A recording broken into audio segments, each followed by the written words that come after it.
Restoring Men and History. So what are we going to look at today? Theodore Roosevelt's The Fabulous and Fantastic Speech for Men, the Man in the Arena speech. Nor yet for those others who also profess that they would like to take action, if only the conditions of life were not exactly what they actually are. So this is a great point for you men.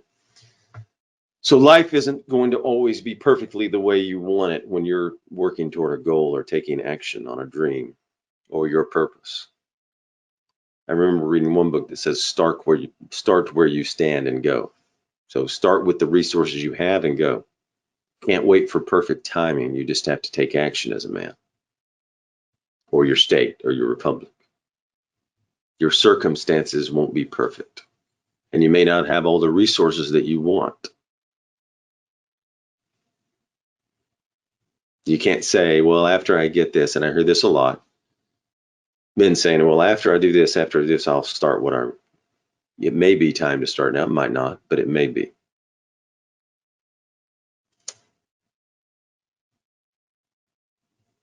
The man who does nothing cuts the same sordid figure in the pages of history, whether he be a cynic or fop or voluptuary.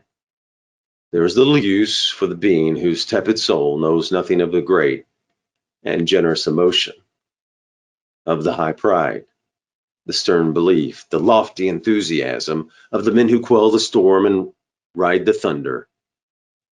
That's fantastic writing. Well, for these men, if they succeed, well also, though not so well, if they fail, given only that they have nobly ventured and put forth all their heart and strength. So what's he saying? Put all your heart and strength into it and try. Better to have nobly ventured, he says, than do nothing. Do you do that with your goals, your purpose? Put everything you have into it? It is a war-worn Hotspur, spent with hard fighting,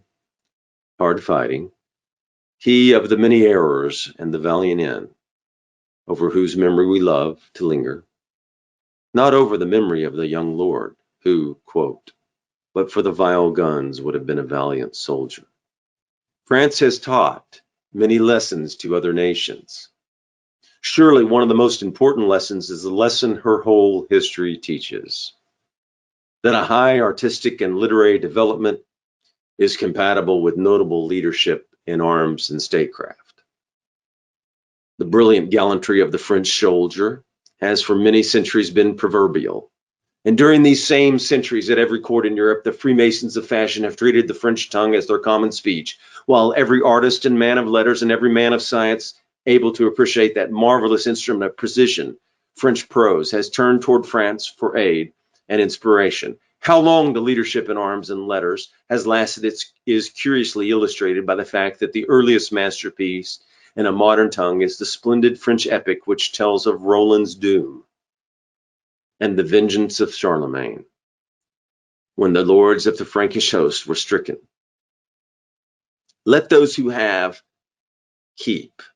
Let those who have not strive to attain a high standard of cultivation and scholarship. Yet let us remember that these stand second to certain other things. Here's a good point. There is need of a sound body, but even more of a sound mind. But above mind and above body stands character.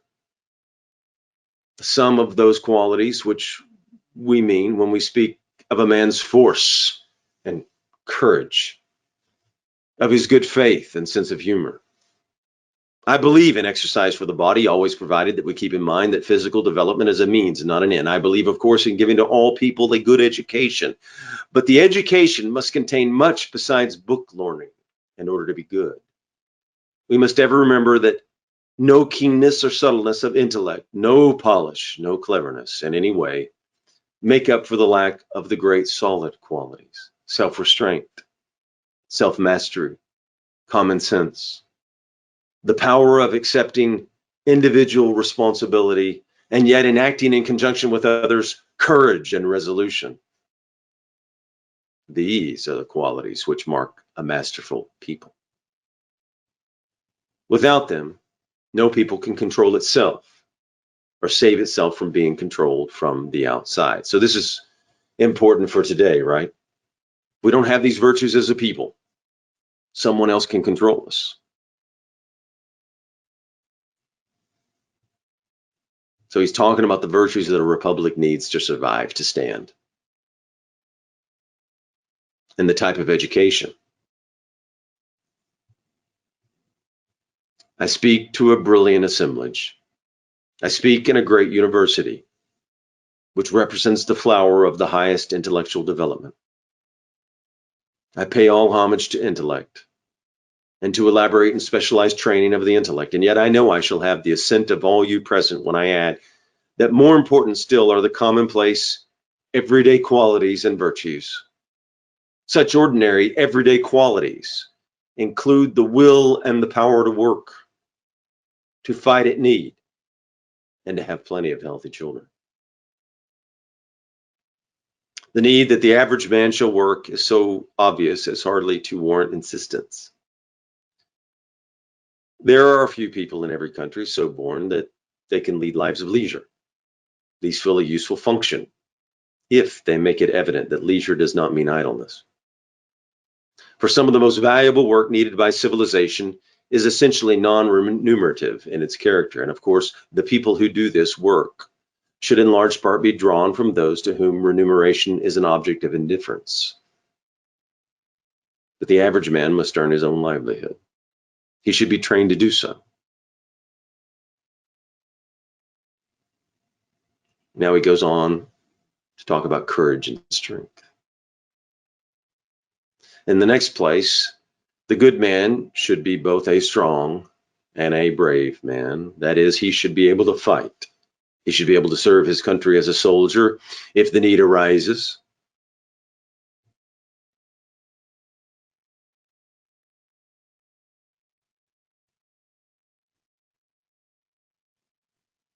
And then he comes down, talks about family and its importance. Finally, even more important than ability to work, even more important than ability to fight at need, is it to remember that the chief of blessings for any nation is that it shall leave its seed to inherit the land. It was the crown of blessings in biblical times, and it is the crown of blessings now. The greatest of all curses is in the curse of sterility, and the severest of all condemnations should be that visited upon willful sterility. The first essential in any civilization is that the man and the woman shall be father and mother of healthy children, so that the race shall increase and not decrease. If this is not so, if through no fault of the society there is failure to increase, it is a great misfortune. If the failure is due to deliberate and willful fault, then it is not merely a misfortune. It is one of the crimes of ease and self-indulgence, of shrinking from pain and effort and risk, which in the long run, nature punishes more heavily than any other. If we of the great republics, if we, the free people who claim to have emancipated ourselves from the thraldom of wrong and error, bring down on our heads the curse that comes upon the willfully barren, then it will be an idle waste of breath to prattle of our achievements, to boast of all that we have done. No refinement of life, no delicate taste, no material progress, no sordid heaping up of riches, no sensuous development of art and literature can in any way compensate for the loss of the great fundamental virtues. And of these great fundamental virtues, the greatest is the race's power to perpetuate the race. Character must show itself in the man's performance, both of the duty he owes himself and of the duty he owes the state. The man's foremost duty is owed to himself and his family. So he's talking about his wife and children, right?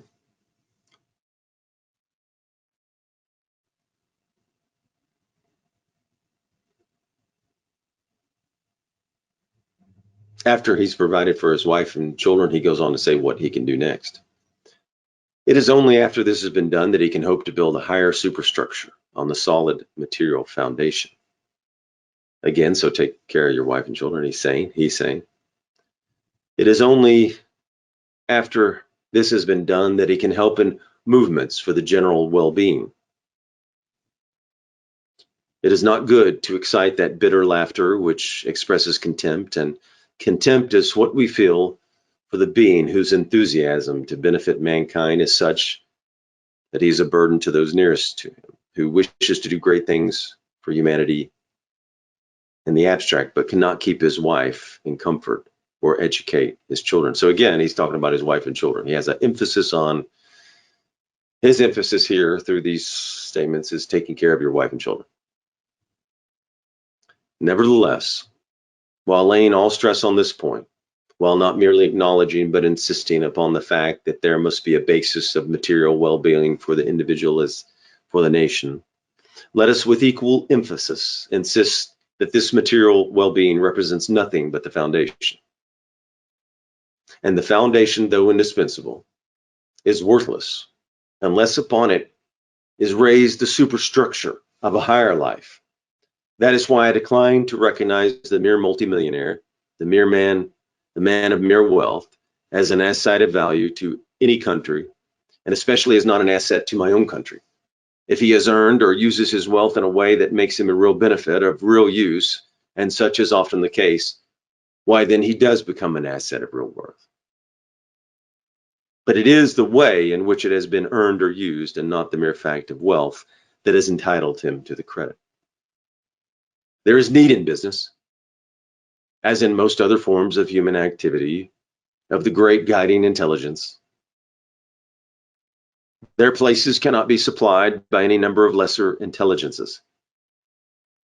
It is a good thing that they should have ample recognition, ample reward, but we must not transfer our admiration to the reward instead of the deed rewarded. And if what should be the reward exists without the service having been rendered, then admiration will only come from those who are mean of soul. The truth is that after a certain measure of tangible material success or reward has been achieved, the question of increasing it becomes of constantly less importance compared to other things that can be done in life. It is a bad thing for a nation to raise and to admire a false standard of success.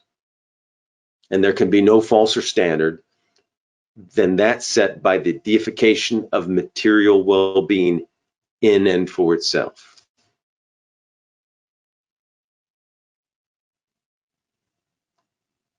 But the man, again, he's talking about getting past once you've taken care of your wife and children. But the man, having far surpassed the limits of providing for the wants, both of body and mind, and of himself and those depending upon him, then piles up a great fortune for the acquisition or retention, of which he returns no corresponding benefit to the nation as a whole, should himself be made to feel that, so far from being desirable, he is an unworthy citizen of the community, then he is to be neither admired nor envied. That his right-thinking fellow countrymen put him low in the scale of citizenship, and leave him to be consoled by the admiration of those whose level of purpose is even lower than his own. My position as regards the money interest can be put in a few words. In every civilized society, property rights must be carefully safeguarded. Ordinarily, and in the great majority of cases, human rights and property rights are fundamentally, in the long run, identical. But it was clearly that there is a real conflict between them. Human rights must have the upper hand, for property belongs to the man,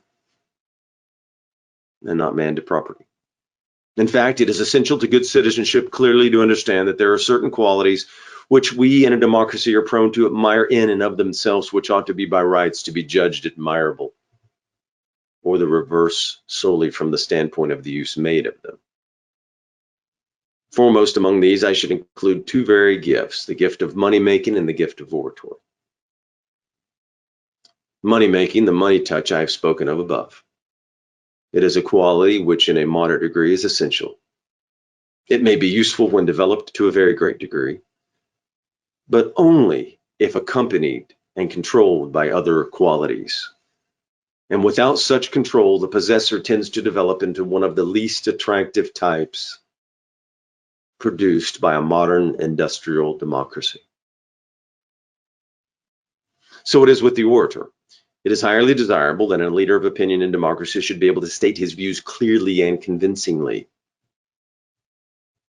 But all that the oratory can do of value to the community is to enable the man thus to explain himself. If it enables the orator to put false values on things, it merely makes him a power for mischief. Some excellent public servants have not that gift at all and must merely rely on their deeds to speak for them. And unless oratory does represent genuine conviction based on good common sense and able to be translated into efficient performance, the better the oratory, the greater the damage to the public it deceives. Indeed, it is a sign of marked political weakness in any commonwealth if the people tend to be carried away by mere oratory. If they tend to value words in and for themselves as divorced from the deeds which they are supposed to stand.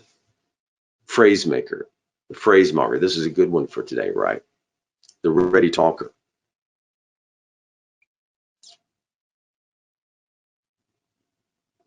However great his power, whose speech does not make for courage, sobriety, and right understanding, is simply a noxious element in the body politic, and it speaks ill for the public if he has influence over them. Okay, I think that's... Oh, let's go on to the journalist. This is good. Of course, all that I say of the orator applies with even greater force to the orator's latter day and more influential brother, the journalist. Now, the power of the media today, 24/7, is enormous, right? The power of the journalist is great, but he is entitled neither to respect nor admiration because of that power, unless it is used aright. He can do and often does great good. He can do and often does infinite mischief. We've seen a lot of that, right? All journalists, all writers, for the very reason that they appreciate the vast possibilities of their position, should bear testimony against those who deeply discredit it. Offenses against taste and morals, which are bad enough in a private citizen, are infinitely worse if made in instruments for debauching the community through a newspaper. Mendacity, slander, sensationalism, inanity, vapid triviality are all potent factors for the debauchery of the public mind and conscience. The excuse advanced for vicious writing that the public demands it and that the demand must be supplied can no more be admitted than if the advanced by purveyors of food who sell poisonous adulterations. So we hear that, right? It's just what the public's demanding. He's not accepting that from journalists and the media. In short, the good citizen in a republic must realize that they ought to possess two sets of qualities and that neither avails without the other.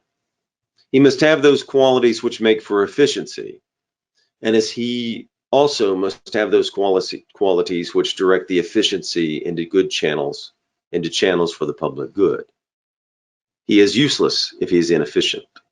There is nothing to be done with that type of citizen of whom all that can be said is that he is harmless. Virtue, which is dependent upon a sluggish circulation, is not impressive. There is little place in active life for the timid good man.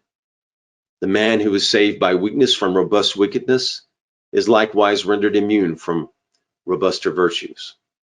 The good citizen in a republic must first of all be able to hold his own. He is no good citizen unless he has that ability which will make him work hard and which at need will make him fight hard. The good citizen is not a good citizen unless he is an efficient citizen.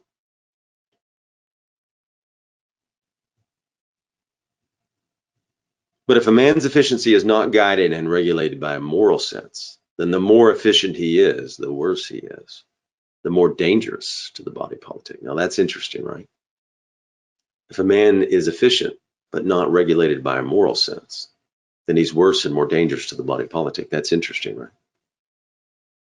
You see at the times back then how they focused on still virtue, or at least he did. Like back with the knights in the medieval ages, which we did the Knights Code. How much did we talk about that today again? So here he comes talking about morals and virtue yet again. Courage, intellect, all the masterful qualities. Again, these are all things you can control, right? They're not material possessions, they're here. Courage, intellect, and all the masterful qualities serve but to make a man more evil if they are merely used for that man's own advancement, with brutal indifference to the rights of others. It speaks ill for the community if the community worships those qualities and treats their possessors as heroes, regardless of whether the qualities are used rightly or wrongly. It makes no difference as to the precise way in which this sinister efficiency is shown. It makes no difference whether such a man's force and ability to portray themselves in a career of moneymaker or politician, soldier or orator, journalist or popular leader. If the man works for evil, then the more successful he is, the more he should be despised and condemned by all upright and far-seeing men, he says. So again, relativism, he doesn't really advocate for relativism. He's seeing good and evil, truth, right and wrong. To judge a man merely by success is an abhorrent wrong.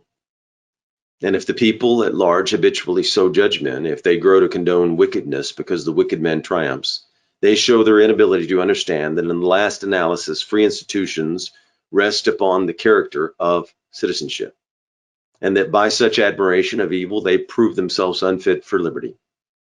The homely virtues of the household, the ordinary workday virtues, which make the woman a good housewife and mother, which make the man a hard worker, a good husband and father, a good soldier at need, stand at the bottom of character. But of course, many others must be added here too, if a state is to be not only free, but great. Good citizenship is not good citizenship if only exhibited in the home. There remain the duties of the individual in relation to the state, and these duties are none too easy under the conditions which exist where the effort is made to carry on the free government in a complex industrial civilization. Okay, I think we'll skip down to a little bit. Whatever. He talks about the mob leader and the insincere man who want to achieve power by promises what by no possibility can be performed and are not merely useless but noxious. So politicians making promises they can't fulfill. He knocks that. Let's go on down. The citizen must have high ideals, and yet he must be able to achieve them in a practical fashion. No permanent good comes from aspirations so lofty that they have grown fantastic and become impossible and indeed undesirable to realize. The impractical visionary is far less often the guide and precursor than he is embittered foe of the real reformer. Okay, so woe to the empty phrase maker, the empty idealist, who instead of making ready the ground for the man of action turns against him when he appears. Okay, let him remember also that he must be worth of the idea, must be largely determined by the success which in practice can be realized. So, okay, so he's talking about here, I skipped a little bit. They can come up with all these fantastic ideas, but will they work? How much will the damage be? So, yeah, let's go back. Moreover, the preacher of ideas must remember how sorry and contemptible is the figure which he will cut, how great the damage he will do if he does not himself in his own life strive measurably to realize the idea that he preaches, but also let him remember that the worth of the idea must be large, determined by the success in which in practice can be realized. So he has all these ideas, but do they work? Now, he's talking about all these fantastical ideas by politicians. Do they work? Well, we have to look at that, right? And Milton Friedman has a good book on that, where he talked about good intentions, bad outcomes and following it. So if you looked at LBJ's War on Poverty, did that work for families? And TR talks about a little bit about families, so we can ask ourselves this question. Good intentions, we don't know if were they good intentions. Let's just assume that they were good intentions, he's saying. And then what were the outcomes of those programs? Did they help families stay together, stay married? Did it increase them or decrease them? Well, if we look at LBJ's War on Poverty, the intentions, while maybe they were good, they didn't have the outcome. So he's saying you can have all these ideals, look at the outcomes. Milton Friedman saying that. I mean, TR's talking about ideas, and then Milton Friedman was saying, look at the outcomes.